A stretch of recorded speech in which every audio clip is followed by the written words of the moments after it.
This morning, hundreds of Australians make the King's birthday honours list, some raising a few eyebrows. Michael Mosley's wife pays tribute to him after he was found dead on a Greek island. Chilling new ad, the federal government's multi-million-dollar campaign to tackle vaping, and mounting pressure on the CEO of Nine Entertainment after Peter Costello resigns. This is 7 News with Ann Sanders. Good morning. More than 700 Australians have been recognised in the King's Birthday Honours list out today. Incoming Governor-General Samantha Mostyn was awarded the nation's highest honour, the Companion of the Order of Australia, for promoting social justice and gender equality. Leading Sydney cancer epidemiologist Professor Karen Canfell made the list for her groundbreaking research. Also honoured, founding member of the band Powderfinger, John Collins, Seven commentator Sandy Roberts, and Brisbane entrepreneur Serena Russer. Other prominent names this year are former WA Premier Mark McGowan and former Victorian Premier Daniel Andrews. Sarah Jane Bell reports. Victorian families who lost loved ones after the state's botched hotel quarantine scheme sparked a second wave in which hundreds of people died have criticised the former Premier for receiving an award in part because of his COVID-19 response. Daniel Andrews is the state's longest-serving Labor leader and has left a polarising legacy, mostly because of his handling of the pandemic. He has been honoured with a Companion of the Order of Australia, one of the 6 people bestowed the highest honour. Mr Andrews is recognised for his service to the people and Parliament of Victoria, public health policy and infrastructure development. The former Premier says he's grateful to every Victorian who's contributed to some of the state's best times and those who have worked so hard to see the state through some of its most challenging. In breaking news, police have confirmed vandals have attacked the United States consulate building in Sydney. A person used a hammer to damage 9 windows at the property shortly after 3 this morning. Graffiti was painted on the door of the premises in Miller Street, North Sydney. Police have security vision of a person wearing a dark-coloured hoodie in the area at the time. The widow of British TV doctor Michael Mosley has paid tribute to her husband after his body was found on the Greek island of Symi. It's a devastating outcome after a days-long search, as Joel Dry reports. The sad confirmation was made this morning that the body of 67-year-old television doctor Michael Mosley had been found on the Greek island of Symi. It had been a wide-span search for 5 days, but in the end it was a television news crew on a boat filming a hillside that spotted the body on the fence line just metres from a popular, frequented beachside resort.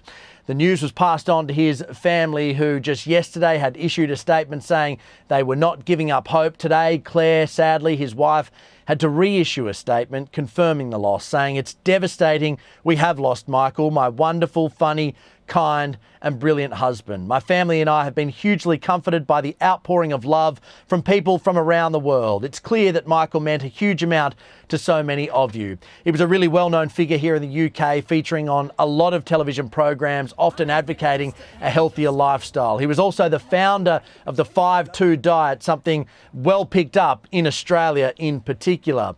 The body will now be taken to a neighbouring island. It will undergo a post-mortem examination to try to work out exactly what the cause of death was and why he was able to make it so close to assistance, but sadly not quite make it. Unsettling ads are the latest weapon the federal government is deploying in its battle against the vaping epidemic. Live to political reporter Ben Darney in Canberra. Ben, good morning. This is a first for the government. A few firsts here, Anne. The first time it's had a public advertisement campaign against vaping, the first time it's using TikTok, and the first time in a decade the government is campaigning against smoking. There are multiple advertisements targeted at children and adults showing how vaping can creep up on you in a literal sense, depicting children vaping in secret and adults being pulled away by the invisible hand of addiction. It's costing $63.4 million to roll out the Give Up for Good campaign, which will be across all social platforms, particularly TikTok, recruiting influencers and even popping up inside video games, pushing people towards beefed up support services like Quitline and clinical professionals, posing to them questions like this. When did it become compulsive? necessary even. Maybe it's time to ask, why are we still doing this? The government's vape laws go before the Senate this month, and the government is confident the national ban will pass, despite the Nationals opposing it and the Liberals and Greens undecided. Anne. Ben Dunn in Canberra. Thank you, Ben.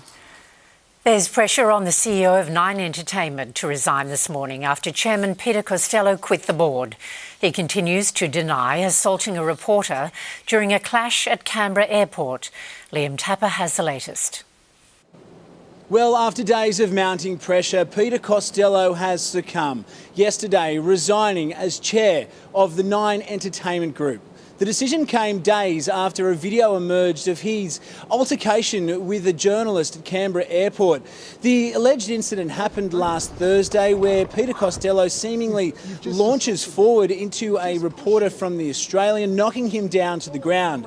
Hours later, though, Costello vehemently denied that he made any approach to the reporter.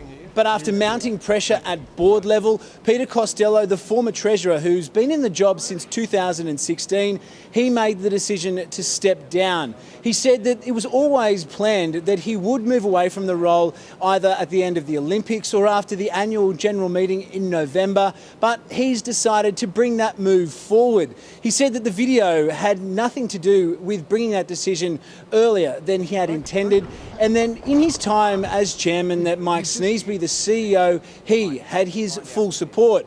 Now you would imagine the blowtorch would be firmly put on to Mike Sneesby. He's currently one of the subjects into an internal investigation being carried out here at Nine into just how a toxic culture was able to be fostered under the leadership of both Sneesby and Costello. This comes after a number of sexual assault allegations were levelled at former, now disgraced news director Darren Wick. Sneesby is also reportedly the person who signed off on a $1 million golden handshake when Wick left his role recently. Karen West, the vice chairperson here at Nine, she will assume the role effective immediately, but certainly growing pressure on the CEO Mike Sneesby as well. The Prime Minister has just spoken to the media in Canberra, taking aim at the opposition over Peter Dutton's vow to ditch a crucial climate goal at the next election. Peter Dutton is walking away from climate action. His decision to abandon the 2030 target means him walking away from the Paris Accord. If you walk away from the Paris Accord, you'll be standing with Libya, Yemen and Iran, and against all of our major trading partners and all of our important allies. Peter Dutton is worse than Scott Morrison on climate change. French President Macron has dissolved Parliament, calling a snap election this morning. He made the announcement after his coalition party was trounced by the far-right National Rally Party in the country's EU election. Voters will head to the polls later this month. It's a high-risk political gamble for Macron, less than 2 months out from the Paris Olympics. Next in 7 News, buying limits introduced at supermarkets and egg shortage goes national. Donald Trump back on the campaign trail in Nevada as the election battle heats up. And the big freeze returns. Stars take the plunge for a good cause.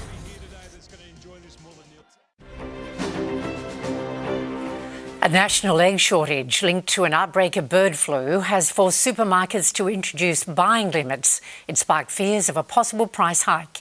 Here's Hayden Nelson.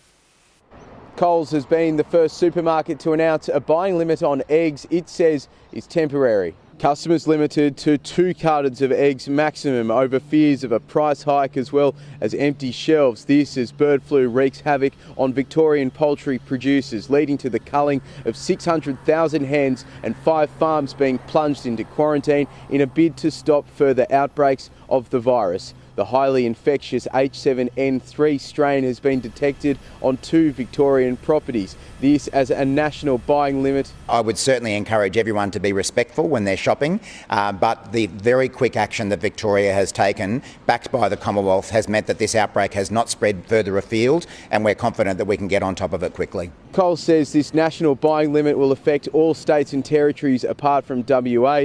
In a statement, it says it's ensuring eggs remain available, but is offering support to the industry. Woolworths, on the other hand, says it has no plans to place a limit on egg purchases. Aldi is considering it. Customers hoping to buy more than 2 cartons of eggs in one shop are encouraged to look to their local butcher or farmer's market. The Hamas-run health ministry in Gaza claims an Israeli raid, which secured the release of 4 hostages, killed 274 Palestinians. Israel's special forces freed the hostages and returned them to their families in a high-stakes operation over the weekend. Israel says fewer than 100 people died during the attack. But if the Palestinian death toll is confirmed, it would make it one of the deadliest days of the conflict so far.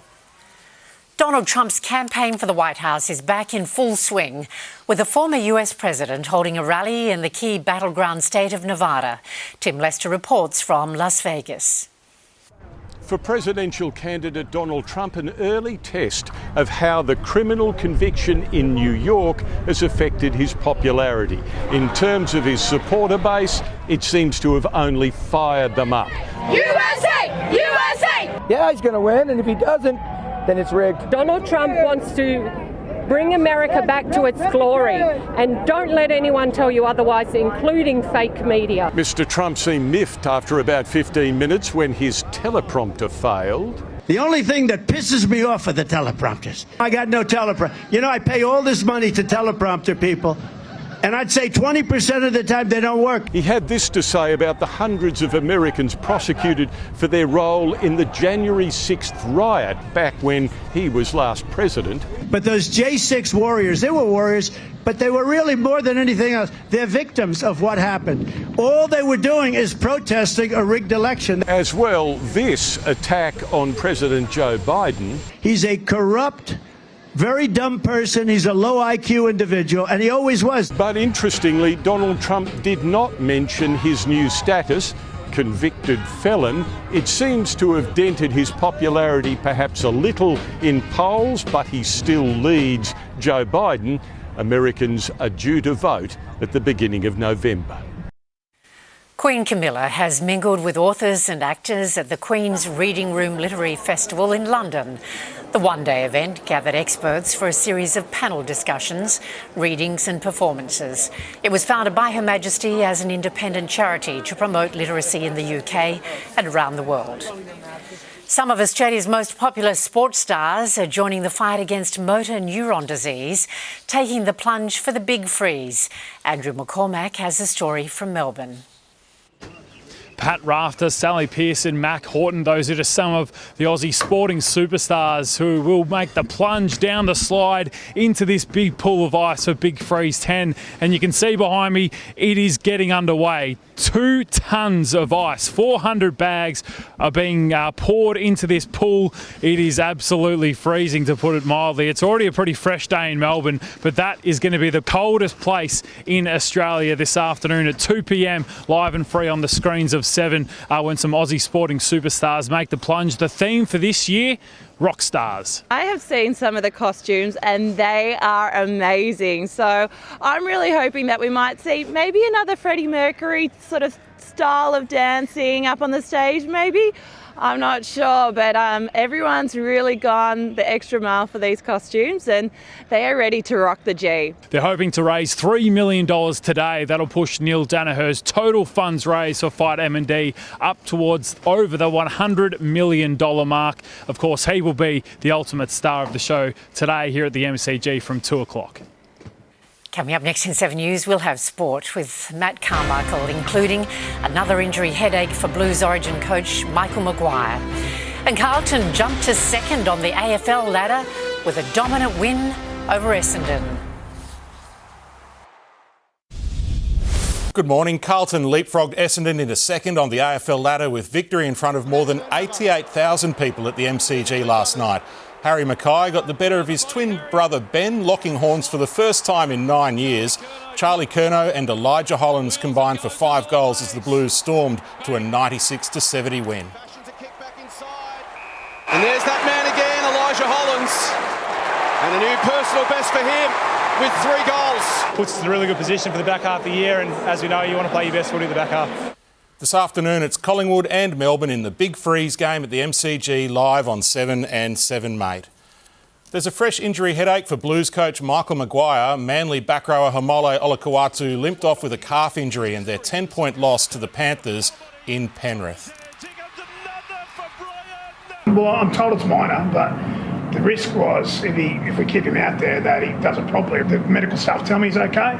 There was a risk, so we try to be conservative with him. Sea prop Josh Aloiai will miss at least 2 games for a blatant trip on Dane Laurie. And Brandon Smith's future at the Roosters is up in the air. He was hit with a breach notice for missing a team meeting. Oscar Piastri missed back-to-back podiums in a wild Canadian Grand Prix. Sergio Perez forced a late safety car after colliding with the wall as Piastri jumped into third. The Aussies' podium hopes went with a collision with George Russell. As into the chicane they go, and there's contact between Russell and Piastri. Piastri slid below both Lewis Hamilton and Russell into 5th. Max Verstappen took his 6th win of the season. Daniel Ricciardo dropped from 5th to 8th after an early 5-second penalty for a false start. India and Pakistan treated the USA to cricket's great rivalry at the T20 World Cup. A packed New York crowd roared as Virat Kohli fell for 4. That's in the air, taken straight to point, and it's straight down his throat. India collapsed to be all out for 119, but the great Jasprit Bumrah saved them, taking 3 for 14, and Pakistan were held to 7 for 113. India are 2 from 2, Pakistan winless from 2 games. Carlos Alcaraz has assumed the throne of Rafael Nadal at Roland Garros. The 21-year-old Spaniard defeated Alexander Zverev in a 5-set French Open final. Alcaraz clawed back from a... Who have won this tournament and be able to put my name on that amazing list is... Scotty Scheffler tuned up for the US Open with a one-shot $6 million win at the Memorial Tournament. Yes! Scotty Scheffler has won the tournament. It's Scheffler's 5th win from his past 8 tournaments, the first as a dad and since being arrested. At 27, he's already passed 100 million Australian dollars in career earnings, 7th all-time in just 5 full seasons on tour. Aussie surfer Jack Robinson returned to world number 2 despite losing in the quarterfinals of the El Salvador Pro. The Yago show is on. Whoa! How's this rotation? It's huge, Chris. Huge! John Florence won the final to lead the rankings with 2 contests left before the top 5 finals. Caroline Marks beat Gabriella Bryan in the women's final. Naomi Fox is set to join her champion sister Jess at the Paris Olympics. Naomi won silver in the new Crash and Bash kayak cross event at the Prague World Cup to earn an Olympic quota spot. It's an incredible feeling. I think, it's been such a dream that I've been driven by for the past 8 months now. I can really kind of let it sink in and start dreaming of Paris. Part of the sport family here at 7, her selection should be official in coming weeks.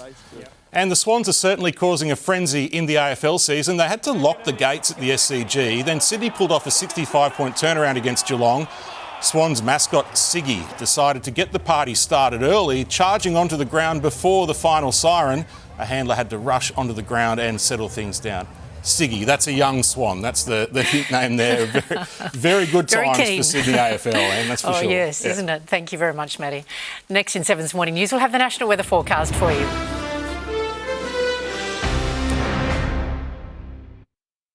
Live and first at the Apple HQ. All the free upgrades coming to your phone, iPad and more.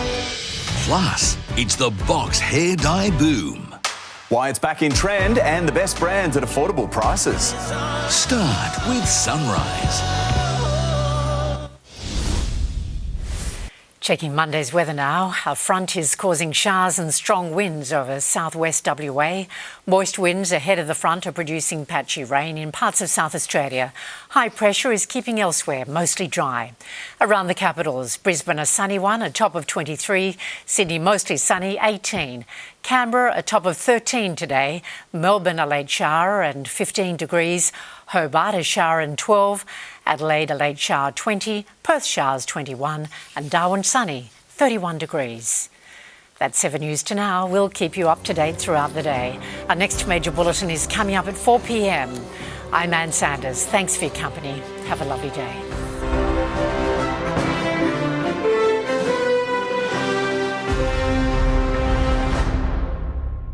The 7 News app will give you the news you want every minute of every day, including breaking news alerts. Download the 7 News app now.